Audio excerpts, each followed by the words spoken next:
Okay, I would like to make a video on how to easily test the Relay Junction Box using the help of an electrician and a multimeter.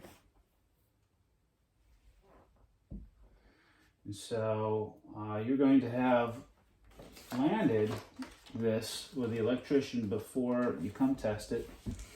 And so from top to bottom, the EMO sense and return here is going to be run to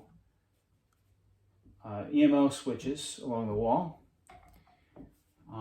They are, if you look at the chart on the door, the normally open side of the contactor is going to have the resistors that come in little silver packages across each one.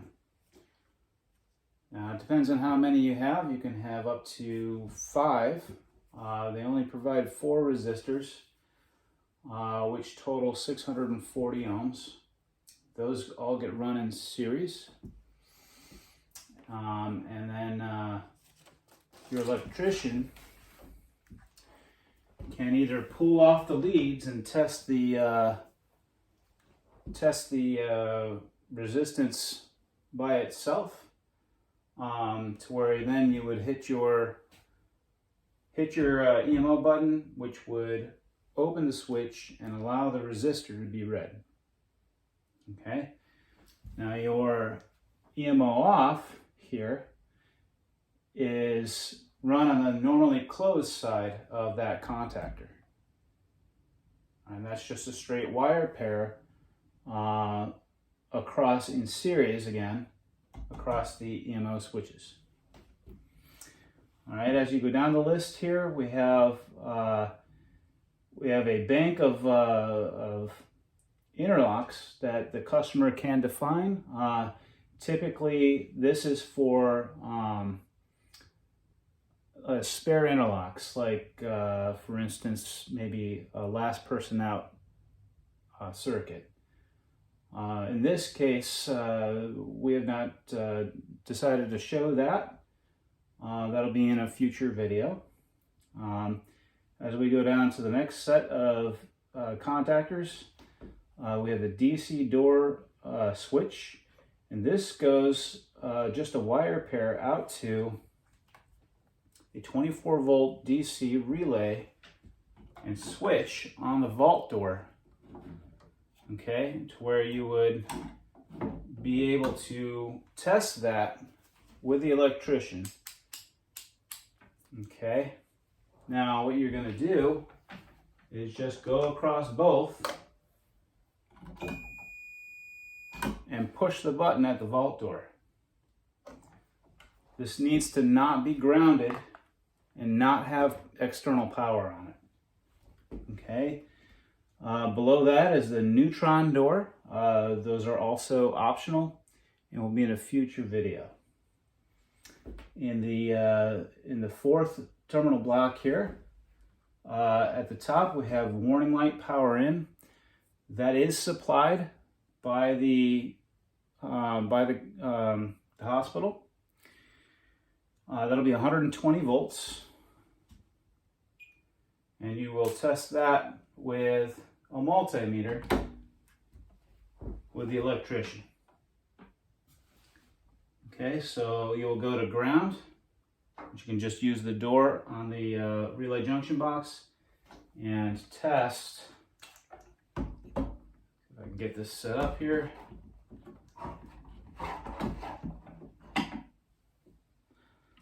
Not sure if you can read that, but warning light power. I have 118 volts right here. That's just fine. That's 120 volts. And then that will supply power for the warning lights. And we have a switching network for that. And so what you need to do to actuate these and have them work is you would supply 24 volts to the contactor that the true beam is bringing in. All right. In this case, we have a list here that I've made, and so for the room lights, it's 24 to 1. Lasers would be 24 to 2. The beam on light, 24 to 3. 24 obviously is your common at this point. And so then each one of your individual pins is a different selectable relay that we can excite. So what I've done is I've made a way to do that here with basically a power in 24 volts and a selector switch to switch between the 7 different relays that we have on the Relay Junction Box. And here's just a pigtail to facilitate getting that power in. In a future release of this, I'm going to make this so where it just plugs directly into P37 right here. And so the way to do this otherwise has been 3 9-volt batteries can also work in series, and that'll give you 27-volt battery power. And you're going to hook up the positive side of the battery to the common, which is pin 24 back here. Okay, and then pins 1 through 7 each get the negative side of the power in order to make the relay pull. Okay, so I'm gonna plug in power.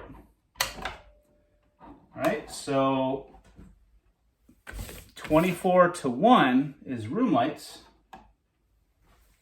and it's going to excite this main relay right here. And you can't really see it very well, but I've got beam on, room lights, X-ray on, and laser on in the bottom here. So on the room lights, I'm going to show you my power is off. All right, got 21 volts right here. This is basically 0 power. So when I stop exciting this relay, the logic level will then pull the lights back on. Sorry, I forgot to mention, this is a logic level low, meaning when it excites, it pulls off the voltage. So when I'm not, and this is D1 should be lit in the very corner right here. All right, when D1 is not lit, then my voltage returns and the room lights would turn back on. Okay, so then the next would be laser power, which would be pin 2 to 24. Right now that would be D33 would be lit.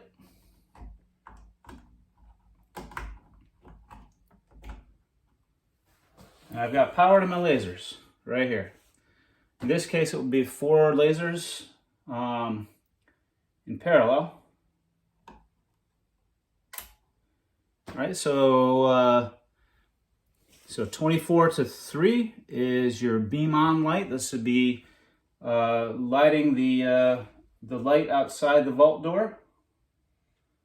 All right, that's going to be D31. And so the beam on light that I have here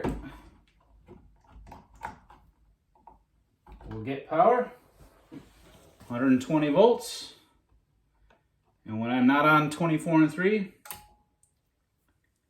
the relay moves and it's on to the next one. So this is 24 or 4. This would be a beam off light. I haven't wired up the beam off light to be on the warning light bank here, but some sites do decide that they want a beam off light. So in which case, D30 would be lit, and power would flow to the load for the beam off lighted sign. Okay, 24 to 5 would be your ready light. Again, ready light would be an option for a customer. It's not standard. That's D29. 24 to 6 is your gen on light, generator on. Also an option, that'll be D28. 24 to 7 is going to be your X-ray on light, otherwise known as the KV on light. On the so here on the warning light display, it's going to be D27, and number 3 says KV on, but it's actually labeled X-ray on outside the vault. Just a little bit of naming conventions. Okay, so then what you would do here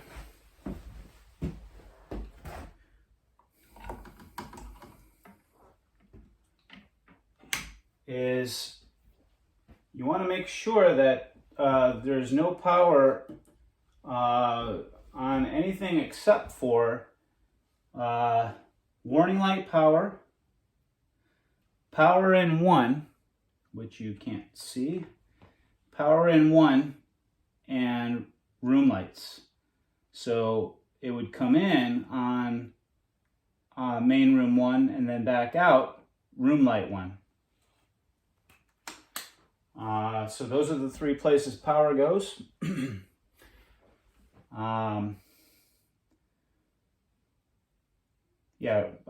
light main room in, room light out, power in 1, and warning light power in. Everything else should not have any power. Nothing should be grounded.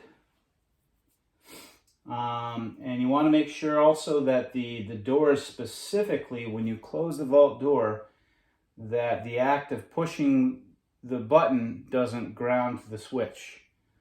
So you want to look out for that for the electrician. So the electrician can go through and check for grounds, check for power, check for any shorts between, and then we can put 24 volts on P37 to excite the different relays and test the functionality in the room. Okay, so if you wanted to go further, you could test the AC door through the AC door outlet here. If you wanted to test that the relay is working, that's going to be pins 1 and 2 in P38. And that would just be with a multimeter testing your connection. All right, so you can do it here, or you can also even do it right on the board here. AC door in and AC door out. It's just a wire pair to the 120 relay and switch that's mounted in the frame of the vault door. And so pushing that AC door switch, that makes the continuity check. All right, and that's it. You know, the things to watch out for are that your EMOs are in series, 1 resistor each for any switch that you have. They go in the normally open contactor for the sense lines, and then the EMO normal EMO lines go to the normally closed contactor, right? The DC door just is a wire pair out to the switch in the vault door and back. Then you can test your warning lights with the method I just mentioned, putting 24 volts between common and the individual pin, and we'll have a pinout available. Varian will have a pinout available to test that while we're on site. The AC door is just like the DC door, only instead of a 24 volt DC relay, it's a 120 volt AC relay, and it's just a wire pair that comes from the relay junction box to the switch and back, not grounded. Your laser power is going to be coming from your power in 1, and then as we excite the relay, it's going to present that power to the outlets in the 4 corners of the room, surrounding isocenter. And then your main room lights, as soon as you have the relay junction box available, you can go ahead and land this, because that is an active low circuit, meaning your lights are just going to be on anyway. You don't need to pigtail them. When we go to test this, it'll actually turn off the lights. All right, that's all I have for you today. On the next video, I can go into further detail on what some of the other options are in the relay junction box. Thank you. Have a good day.